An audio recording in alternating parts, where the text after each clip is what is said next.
But anyway, on to more basic things now. The wing mirrors are a good size, and personally I would prefer if they were a little bit higher, but to be fair, they do the job quite well and there's no problem seeing where you've been.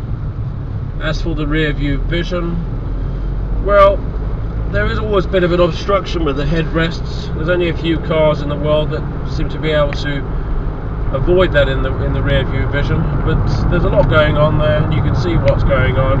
3 people in the back might be a bit of a struggle, but generally speaking the vision's quite good. A lot of cars nowadays have these seat belts hanging down from the headlining, and I don't think the car manufacturers realise just how distracting that is, but with this car you're fine. Now the instrument cluster is very clear, very precise. I think on the Speedo there's probably too many actual digits because it's difficult to actually read at speed what you're doing. I mean, you've got your 40, 50, 60, but in between then there's all these little digits. It's just too much information to decipher. The aim is to look at the Speedo, see what speed you're going, and then carry on. But with this you've got to look down and then break out the little sections of the speed. But it is well illuminated. Now what's immediately obvious is this third dial on the left is obstructed by the steering wheel.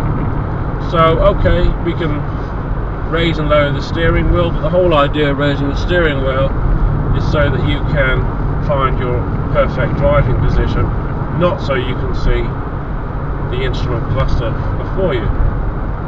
Here you have your monitor for your sat nav, your radio, etc, etc. Now one thing I just noticed about this car, and I will demonstrate it now, I don't know whether it will show up, but if I put the car into park, I am now unable to operate any of the controls on the heating. Flunk. Right, 0 to 60 tests. Terrible lag starting off then. I've become accustomed to this Mercedes now. And 60. Okay, so we're not dealing with a road rocket, but it's also not a sloth. The transition through the gears then is really quite smooth, and I'd have to say the gearbox of Mercedes at the moment really are quite superior. There's only a handful of cars that can come close to that, maybe the BMWs and the Audis. Now, going back to this centre console part, the heating controls, they're complicated really. It's not the sort of things you can fiddle around with without taking your eyes off the steering wheel. Okay, you've got the 2 dials for changing the speed and the temperature, no, for changing the temperature, sorry.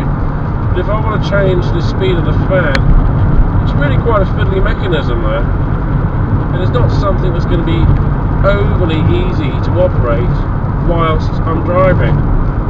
Now I wonder why they put these great big dials for the temperature, but they haven't done the same with the fan speed. And as I say, you can't operate those controls when the car's in park. Now, you're going to want to have the car in park at times. You know, you're going to be waiting for somebody, you're going to be outside the shop, etc, etc, and you're going to want to fiddle with the controls. So that's pretty weird. Now, the radio has a lot of controls around it, and they're all very confusing. There's too much going on here.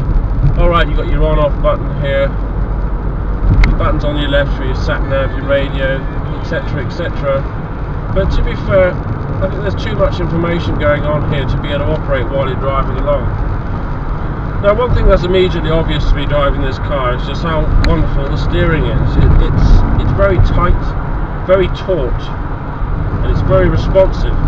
There's no real lag, there's a tiny little bit of play there before the wheels move, but generally speaking it's very responsive. And if I give the car a bit of a wiggle, get an idea of what it's going to be like manoeuvring at speed. Now, what are we doing? 40, 50 miles an hour. If you give it a bit of wiggle now, I would have to say this is one of the most steady cars I've ever driven.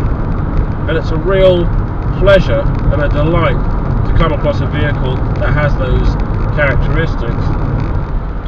Now the reason I say that is because when you have a car that rolls around all over the place and meanders at the same time, has that sort of feeling of being articulated, you know that when you drive down a motorway at 50, 60, 70 miles an hour, if you're going to have to swerve out of a lane in an emergency manoeuvre, the car is not going to complement your steering intentions and it's going to counter effect everything you do, and it's going to be near on impossible to control a vehicle which is bouncing all over the place. This car, it's almost like it's squatting, and it doesn't roll in any way at all. The front end doesn't meander around. I would have no problems driving this car at speed, knowing that I could do an emergency maneuver, because this car would complement everything you wanted to do. It's fantastic. Cornering on this car, it's going around now like it's on tram lines. That's how steady, that's how balanced. In fact, you go around the corners, the car doesn't lean at all.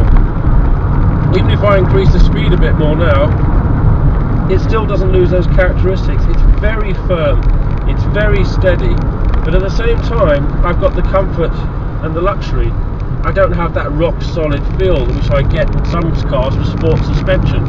Going over potholes and stuff like that can be a very uncomfortable experience. This is a superior car. There's no doubt about that in my mind. Everything about this car is really, really, really very good indeed. It's beautiful steering, beautifully balanced. Okay, this isn't the fastest model. We're going around the roundabout now. It's like it's on imaginary railway lines. It is really that good. The handling of this car is superior and legendary. So why would they go and stick such a cheap, low-grade piece of plastic as a dashboard? Well, that just defies logics, but I guess we'll have to leave that one for the boffins and Mercedes. Going through the gears there now, you know, there's no jolt in between gears, it's just one to the other, one to the other, one to the other. Almost like there's a double clutch in operation. Now the brakes on this car are so smooth, there's no grabbingness, no grabby feeling at all. The brakes are perfectly balanced, everything's in synchronization. When I apply the brakes, I can apply whatever pressure I want. It's not either they're on or they're off. The braking system on this car is fantastic. This is where you see the German engineering manifesting into the brilliance that it is. You know, this isn't hyping up the German cars. They are great. 50 miles an hour now. I'm going to do a brake in a moment. I'm not going to do an emergency stop. I'm just going to do a firm brake, get an idea what the car brake's like. So 3, 2, 1. And it's fantastic. It's almost like we're riding on one wheel. That's how balanced the calipers are. You can feel them all working in perfect synchronization. I was saying earlier on about making an emergency maneuver in this car. It's one thing to have the car balanced with the shocks, etc., but to have a braking system that you can use whilst maneuvering at the same time is such a rare quality. And to have that perfectly functional in operation in this car is something really worth getting exciting about. There's only one fault with this car, and as I've already mentioned it twice, it's the dashboard. It's cheap, it's gnarly, it's hideous. You don't have to go for that option. You do have stitched leather, upholstery, dashboards, but apart from that, and maybe the fact that this particular model is underpowered, I can't find anything wrong with this car at all. It really is that good. The steering's fantastic, the brakes are fantastic, the drive is just unbelievable. I could drive this car across a country without even thinking about it. It's that good. Coming up to a steep corner now, as I go around the corner, the car's not even leaning, you know, it's superb. I had to give this car a score out of 10. Do you know what? I think it would have to be a 9. It really is that good. And if it had a better dashboard, nicer feel to it, more quality in that sense, this would be a 10. And I'll tell you what, I've never given a car a 10 ever.